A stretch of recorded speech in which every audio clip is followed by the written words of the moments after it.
Good morning, good afternoon, ladies and gentlemen. I am back again with our Star Trek Online video. This time I just want to talk about status of the game, where we're at, and if it's worth playing in 2025. It is currently August 24th of 2025 as of right now. A little bit rainy where I'm currently living on this beautiful Sunday, but I do want to express my, I guess you could say feelings about the game currently. Where the game stands, what has been happening, so on. So I've been playing this game since 2012, sometime right after the game became free to play. If I remember correctly, it happened in 2012. I could be wrong. But I remember that the level cap was 50. The newest ship in the game that everyone wanted to have was the Cardassian Galore. And you still had to be a certain level to even create a Klingon tune. I remember those days. So I have been here through the good times. I've been here through the bad times. I've been here when Perfect World was in charge, then Cryptic, and now the current new dev team that is currently running it. And actually, the biggest I've been wanting to make this video of, is Star Trek Online worth playing in 2025 for a while. And the reason why I'm doing it now is just because I continuously see people just being ignorant and blind to what's currently going on. At least that's how I am seeing it. I could be completely wrong, but there's still a lot of people out there that still think that Cryptic is in charge just because the Cryptic logo is still there. Even though the last dev of that team left a few months ago, and he left giving us the Golden Ferengi ship. So this is just me reaching out to everyone who has not, or was considering playing this game. So, is this game worth playing in 2025? Answer is yes. And let me explain. So, I remember when the Cryptic team took over, they were doing a lot of great work, releasing a lot of good content, good stories, good TFOs. Like, they were actually doing good when they first came into the picture. Kind of like a breath of fresh air. But towards their end, that's the only thing that people remember is how they left. And I would like to, talk about the good parts that they brought in.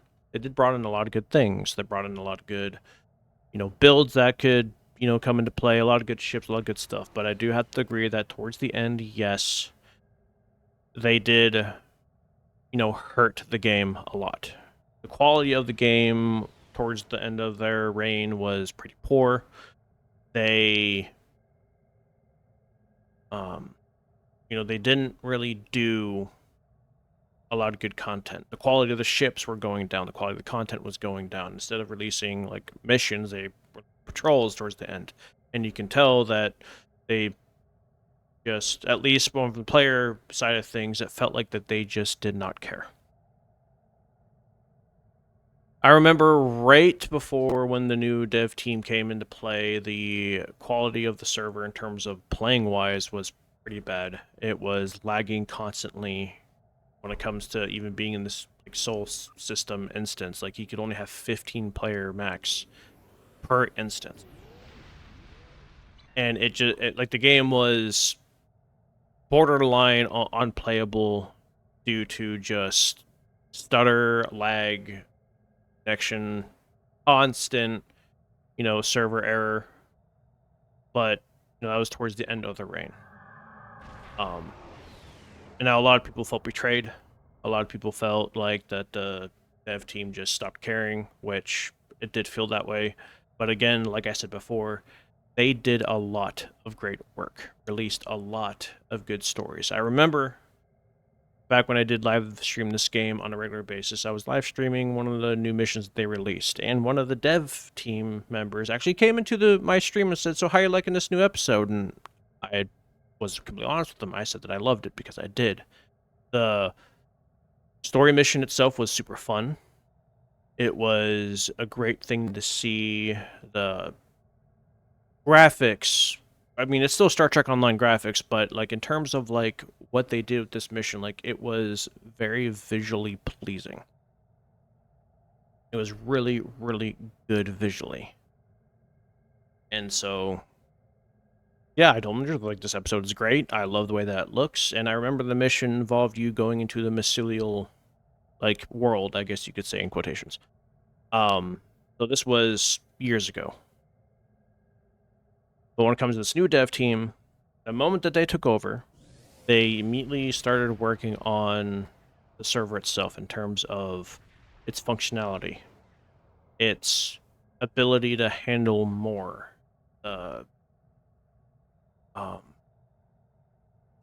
just the overall quality of life. And even in my personal opinion, this new dev team, like, they've been doing a lot of improvements. They've touched up on ship details. Ships look better. And this was something that happened really, really recently. And I went through a lot of ships just looking at them, comparing what I remembered from the original versus what the new one is. And one thing I can say is the new skins for a lot of these ships just look amazing. Even though that a lot of the details are like very small and not really unless you really pay attention to the ship details, like you're not going to notice to some of them. But I've spent really a lot of hours just looking at ships and like close detail, like looking at them, looking at things that I liked about them, things I didn't like about them. And one of the ships that also got a visual facelift is the Tier 5 Typhoon that we never received as a playable ship. There's one mission where you can go see it. That ship even got, like a physical visual buff, I guess you could say. And it looks amazing. Now, back to the question of, is this game worth playing in 2025? Answer is absolutely yes. The TFOs that they have released have been, at least I find, to be absolutely amazing. The status of the server in terms of playing is a lot better than what it used to be. They have actually been fixing bugs and missions that have been in the game for years that previous dev teams either failed to fix or just they didn't care enough to fix it. They've been doing a lot of great work, and it has made me want to create content for Star Trek Online again, even though the little bit of Star Trek Online content that I did make was mostly just me messing around, like taking the legendary bird of prey and making it into a tank, or taking the Tier 1 Oberth into a patrol with a friend of mine, doing a science build with it, and just having fun with it. Like, a lot of the content that I have done, and I do actually have quite a few clips that I'd also like to upload to this channel from back in the day of stuff that I've done, just as like a funny gag. Like, it makes me want to do it more. It makes me want to do more of it. Last video that I uploaded on Star Trek Online was, things I would like to see, and I do plan on expanding more on that one as well, because there's other things I would like to see, get added to this game. And of course, if the dev team sees these videos, keep up the great work. I love what you're doing. But yeah, like, I want to like address the concerns that some other players have that they don't really, either they're a little blind to, or they just don't pay attention enough to know. But I've been paying attention. I have been looking. I have been watching closely. And as someone who loves Star Trek and loves this MMO, it was making me very sad to see what the previous team was doing. The greed was there. The lack of... right next. The lack of, like, care was present towards the end of their reign. But this new dev team, I know I've already said this once already, but they're doing great work. And the only thing that I would recommend people to do is, if you are thinking about coming back to this game, do it. It's fantastic. The quality of ships are better. The event ships are, like, insanely good. Like, we haven't had a good event ship in a long time, and this last one Like, it blows my mind how awesome that event ship was, because it's like the perfect ship for like a new character because of what it can do. It's so good. The latest R&D promo ship, which was the Breen carrier, the Dreadnought carrier, which I unfortunately was not able to get, so I can't really make a video on that one.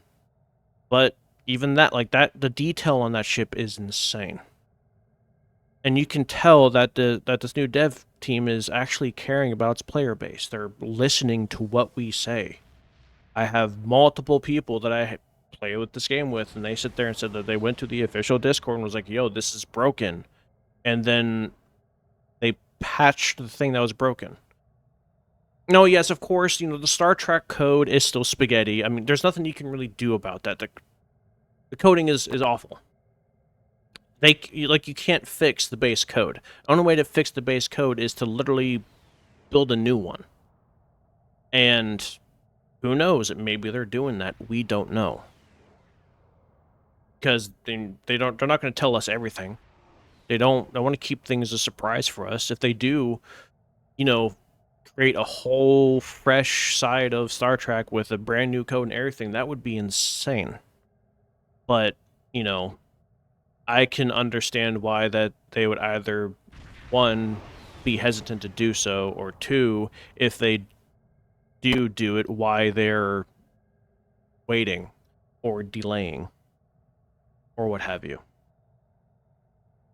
This game has been a breath of fresh air since my return to Star Trek Online. I have been enjoying playing it again, which is saying a lot because I stopped playing for a long time.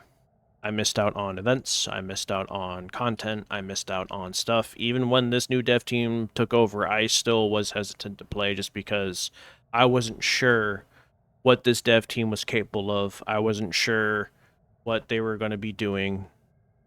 When I heard the new dev team took over, the only thing that I heard was it's from the makers of Borderlands. I was like, okay, that's promising. The Borderlands games were really fun and great, and you can tell that the people who made that games actually cared about the game. Granted, the only ones I played is 1 and 2, but the ones that I have played, you can tell that these people know what they're doing. And then they, put it to us. The company put it to a subsidiary of the company that they have control over and whatnot. So it's not directly under the control of the people of the company that owns Borderlands or was behind Borderlands, but they're there. But yeah, no, this dev team is doing great work. I love everything that they are doing, and it's just amazing. The things that they have achieved in already just the short time that they have been here. And I would love to, know more about this dev team. I would love to see more about this dev team. If I could actually talk to this dev team, I would love to do that, but I am irrelevant. Pun intended. But yes, this is just from a consumer standpoint from this game. I love this new dev team, and I want to show my support. They are doing great work. And if anyone from the dev team watches this, thank you. Thank you for working on this game that I have spent a long time playing.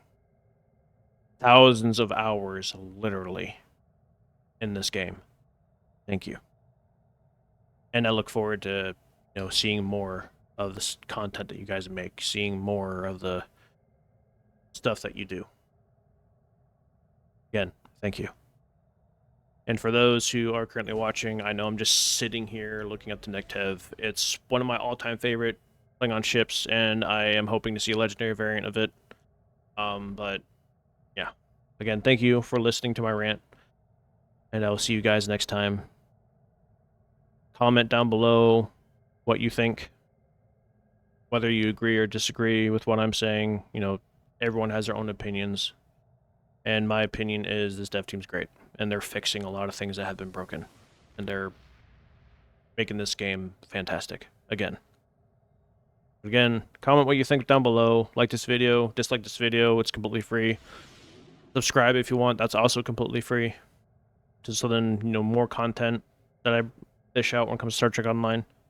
There is other content that I am doing. I've been kind of not uploading the other content because life just has been hard. But, you know, don't worry. That'll be uploaded. But again, thank you. I hope you guys have a fantastic day.